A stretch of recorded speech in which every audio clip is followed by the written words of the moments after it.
Gas bookings తగ్గాయి. దేశంలో panic bookings తగ్గాయంటూ కేంద్రం ఒక నివేదిక తెలిపింది. అవసరమైనంత మేర నిల్వలు ఉన్నాయని పేర్కొనొచ్చింది. గ్యాస్ బుకింగ్స్ ప్రస్తుతం 89 లక్షల నుంచి 55 లక్షలకు తగ్గాయంటూ కూడా ఒక నివేదిక రిలీజ్ చేసింది. బ్లాక్ మార్కెట్ను పూర్తిగా అరికట్టే విధంగా కూడా అన్ని చర్యలు తీసుకుంటున్నామంటూ గడిచిన 24 గంటల్లో 4,000 సిలిండర్లను స్వాధీనం చేసుకున్నాం.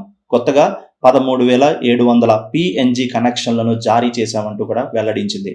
ప్రజలు ప్రస్తుతం ఉన్నటువంటి పరిస్థితి నుంచి మెరుగైన పరిస్థితికి చేరుకోవాలంటే పిఎన్జి, ఎలక్ట్రికల్, ఇండక్షన్ స్టవ్ వంటి ప్రత్యామ్నాయ ఇంధనాలకు మళ్ళాలి అంటూ కూడా సూచనలు జారీ చేసింది. ఓ పక్కన పానిక్ బుకింగ్స్ తగ్గాయి, గ్యాస్ నిల్వలు ఉన్నాయని చెప్పుకుంటూ, మరో పక్కన మళ్ళా పిఎన్జి, ఎలక్ట్రికల్, ఇండక్షన్ స్టవ్లను ఉపయోగించాలి, డైరెక్ట్ గ్యాస్ బుకింగ్స్ నుంచి ప్రత్యామ్నాయ మార్గాలను ఏర్పరచుకోవాలని సూచనలు ఇవ్వడం అనేది ప్రజలను కొంచెం కన్ఫ్యూజన్ చేస్తుంది.